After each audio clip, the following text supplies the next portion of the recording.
राज जो कभी मिलता नहीं, डर जो हमेशा कायम रहे। नमस्कार दोस्तों, मैं हूं कायम और आप सुन रहे हैं एक हॉरर कहानी, वो भी मेरी जुबानी। दोस्तों, आज की कहानी सवाई माधोपुर जिले के एक छोटे से गांव का रहने वाला सूरज की है। तो चलिए अब ये कहानी हम सूरज के पॉइंट ऑफ व्यू से सुनते हैं। आप सभी से मेरी एक छोटी सी विनती है, अगर आप नए हो तो चैनल को जरूर सब्सक्राइब करें और आप कायम फैमिली का हिस्सा बने। और हाँ, वीडियो को लाइक करना ना भूलें और कमेंट में बताओ आप कहां से हैं। तो अब हम मेन टॉपिक पर आते हैं। मेरा नाम सूरज है। मैं राजस्थान के सवाई माधोपुर जिले के एक छोटे से गांव का रहने वाला हूं। आज जो कहानी मैं आप लोगों को सुनाने वाला हूं वो कोई कहानी नहीं है, मेरी जिंदगी की हकीकत है। एक ऐसी हकीकत जिसे मैं कभी भूल नहीं पाया था। आज भी उन सब के बारे में सोचता हूं तो बहुत ज्यादा घबरा उठता हूं। मेरे जीवन में यह घटना उस वक्त घटी जब मैं 16 साल का था।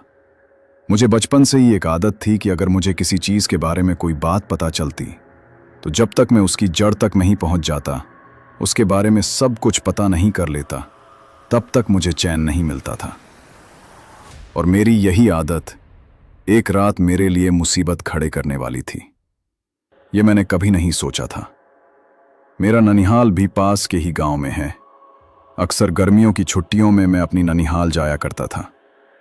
वहां हमारे घर से थोड़ी ही दूरी पर एक जली हुई हवेली है। लोग कहते हैं कि वहां रात को अक्सर किसी के रोने की, चिल्लाने की आवाज सुनाई देती है। गांव के लोगों का कहना था कि गांव के बाकी लोगों की तरह कभी इस घर में भी एक परिवार रहा करता था, लेकिन एक रात अचानक उस घर में आग लग गई। कोई समझ नहीं पाया कि आखिर आग कैसे लगी। बड़े ही रहस्यमय तरीके से आग लगी थी। जब रोने, चीखने, चिल्लाने की आवाज चारों तरफ गूंजी थी तो आधी रात को ऐसी आवाज आते देखकर हर कोई हैरान रह गया। और जैसे ही भागते हुए वहां पहुंचा तो देखा कि आग की लपटों ने चारों तरफ से हवेली को घेर लिया था। उसके अंदर से उसमें रहने वालों की रोने, चिल्लाने की, अपने आप को बचाने की आवाज सुनाई दे रही थी। चारों तरफ चीख पुकार मच गई थी। गांव के लोग उस तरफ गए, आग को बुझाने की कोशिश की। उस जमाने में आज की तरह आग बुझाने के साधन नहीं थे। बस लोग अपने घरों में जो पानी था उसे ही लाकर आग बुझाने की कोशिश कर रहे थे।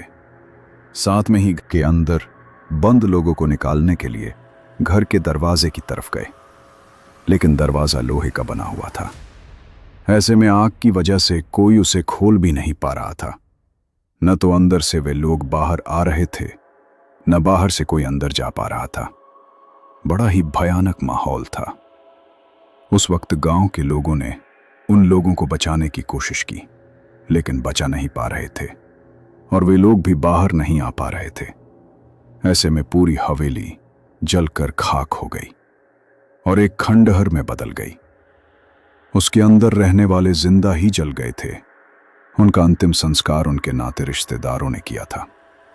क्रियाकर्म भी करने की कोशिश की थी, लेकिन उनकी आत्माओं को शांति नहीं मिली। तभी से ही लोगों का कहना है कि उनकी आत्मा वहां पर भटकती है। रात के वक्त वहां चिल्लाने की आवाज सुनाई देती है। कोई रोता है, कोई चिल्लाता है। ऐसे में अब गांव के लोगों ने वहां जाना ही, उस घर के आसपास भटकना भी छोड़ दिया है। हर किसी के मन में एक डर सा बैठ गया है। मैं अक्सर बचपन से ये सारी बातें सुनता आया था और इसके पीछे की सच्चाई जानना चाहता था, क्योंकि मैं ऐसी बातों पर भरोसा नहीं रखता था। पढ़ने लिखने में मैं शुरू से अच्छा था। मेरी सोच भी उसी तरह की थी। मुझे लगता था कि ये भूत प्रेत सब कुछ एक अंधविश्वास है और कुछ नहीं। लेकिन फिर भी अगर गांव के लोग इस बारे में कोई बात करते हैं तो मैं गांव के लोगों को जाकर बताऊंगा कि ऐसा कुछ नहीं है। इसलिए मैं अपना मोबाइल वीडियो बनाने के लिए हाथ में लेकर एक रात उस घर में जाने के बारे में सोचने लगा। ऐसे में जब घर में सब लोग सो गए तो मैं चुपके से दबे कदम घर से बाहर आया और अपना मोबाइल लेकर उस घर की तरफ चल दिया। मेरे साथ में एक टॉर्च और एक मोबाइल था। मैं उस घर की तरफ बढ़ाते ही जा रहा था। चारों तरफ सन्नाटा छाया हुआ था। गांव के आवारा कुत्तों के भौंकने की आवाज सुनाई दे रही थी। धीरे धीरे मैं दबे कदम उस हवेली के दरवाजे के पास पहुंचा। धीरे से जैसे ही दरवाजा खोला तो दरवाजा जैसे जाम हो गया था, खुल ही नहीं रहा था। अब मैंने थोड़ा धक्का देकर दरवाजा खोला तो वो आवाज करते हुए खुल गया। अब मैंने धीरे से उसे खोलकर अंदर अपने कदम रखे। जैसे ही मैं अंदर कदम रखने वाला था तो मुझे ऐसा लग रहा था कि जैसे मुझे वापस लौट जाना चाहिए। मेरा इस तरह यहां अकेले आना ठीक नहीं है, मुझे वापस चले जाना चाहिए।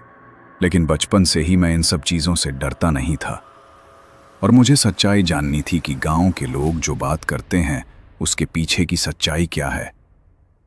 मैं सारे गांव को असली सच्चाई बताना चाहता था। ऐसे में अंदर चला गया। अभी मैं कुछ ही कदम आगे बढ़ा था कि एक तेज आवाज करते हुए हवेली का दरवाजा बंद हो गया। ये देखकर एक पल के लिए तो मैं घबरा गया, लेकिन फिर सोचा कि शायद हवा के कारण बंद हो गया होगा। ये सोचकर मैं आगे बढ़ने लगा। टॉर्च की रोशनी आगे दिए जा रहा था। तभी मुझे ऐसा लगा जैसे अचानक कोई मेरी आंखों के सामने से बहुत ही तेजी में भागकर निकल गया हो। ये देखकर मैं घबरा गया। मैंने टॉर्च के उजाले से चारों तरफ देखने की कोशिश की, लेकिन मुझे कोई नजर नहीं आ रहा था। तो फिर मैं बोला, कोई नहीं है यार इस घर में, आखिर कोई आएगा भी क्यों? लोगों ने इतनी सारी बेफिजूल की बातें जो फैला रखी हैं, ये सोचकर चारों तरफ देखने लगा। पूरी हवेली में जगह जगह जाले लटके हुए थे। हवेली धूल से भरी हुई थी। फिर भी मैं महसूस कर पा रहा था कि किसी जमाने में यह हवेली कितनी खूबसूरत होगी। तभी कुछ चमगादड़ की आवाज आने लगी और वो चमगादड़ मेरे ऊपर से गुजर गई। उनसे बचते हुए मैं आगे बढ़ने ही लगा कि किसी चीज से ठुकराते हुए गिरने ही वाला था कि नीचे देखा कि एक पत्थर पड़ा हुआ था। मैंने उस पत्थर को साइड में किया और उस घर में आगे बढ़कर मैंने अपना मोबाइल निकाला और वीडियो बनाने के लिए जैसे ही मोबाइल खोला तो मुझे ऐसा लगा जैसे मेरे पीछे बड़ी ही भयानक एक औरत खड़ी हुई है, जिसका पूरा शरीर जला हुआ है, सिर के बाल भी जले हुए हैं। काफी भयानक लग रही थी वो। मेरे पीछे थी मोबाइल की स्क्रीन में। ये देखकर मैंने घबराते हुए पीछे देखा, लेकिन कोई नहीं था। तो मैं अपने आप से बोला, मैं भी कब से डरपोक हो गया। यह सोचकर मैं फिर से वीडियो बनाने लगा।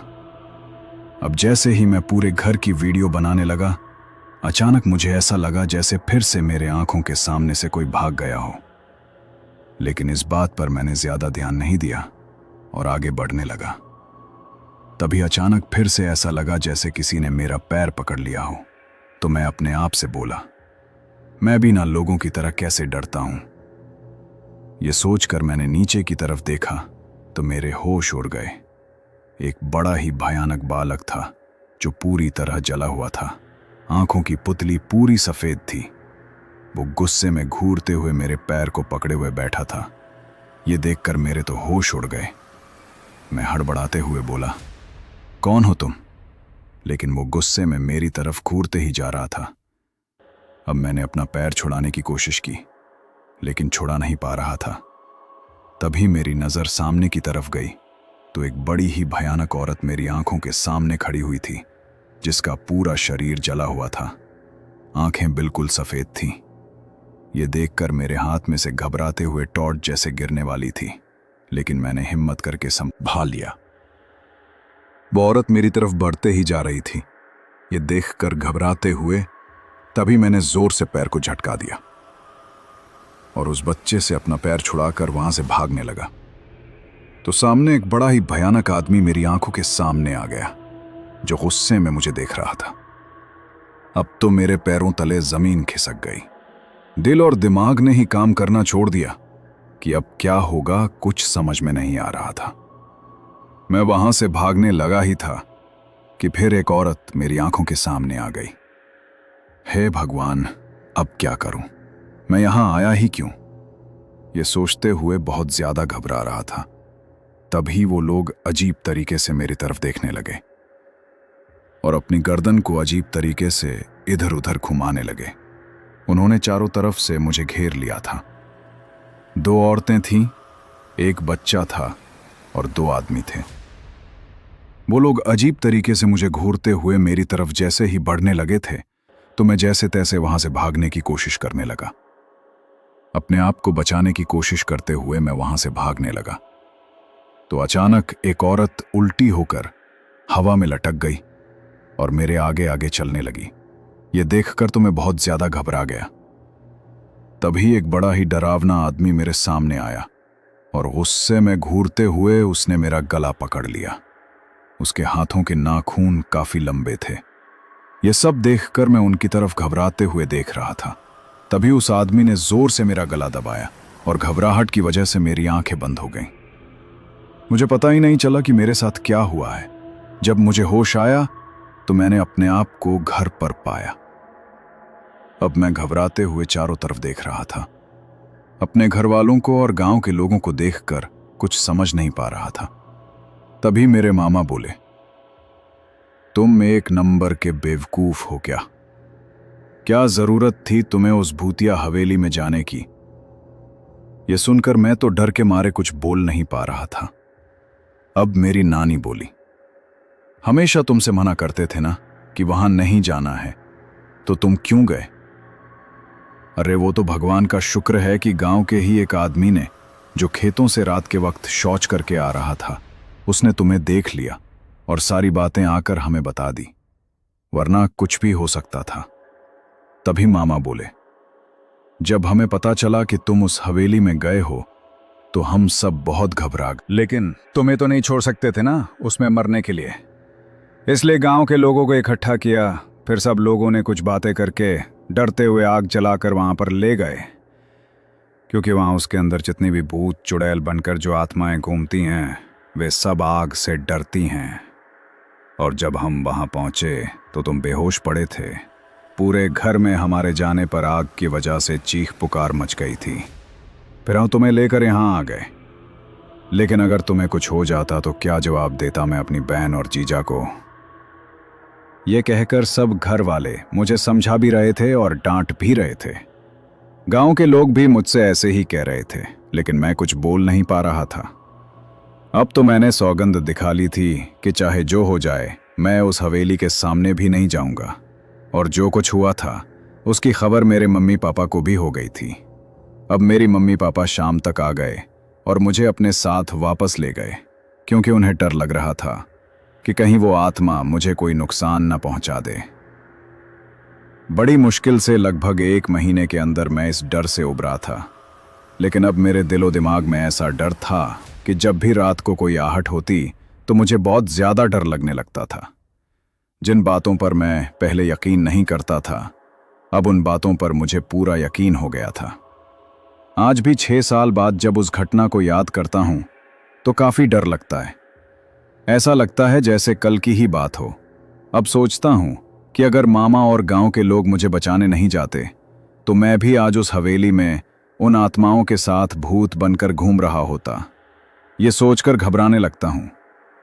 मैंने ये बात आप सब लोगों को इसलिए बताई है क्योंकि ऐसी बहुत सी जगह होती हैं जिनके बारे में हम हमारे अपनों से सुनते हैं कि हमें वहां नहीं जाना चाहिए, लेकिन हम उनकी बातों को नज़रअंदाज कर देते हैं और अंधविश्वास बोल देते हैं और वहां जाकर अपने लिए ही मुसीबत मोल ले लेते हैं। लेकिन नहीं, क्योंकि अगर हमारे बड़े बुजुर्ग, आसपास के लोग उन सब के बारे में कुछ बोल रहे हैं तो इसके पीछे कोई ना कोई तो सच्चाई होगी।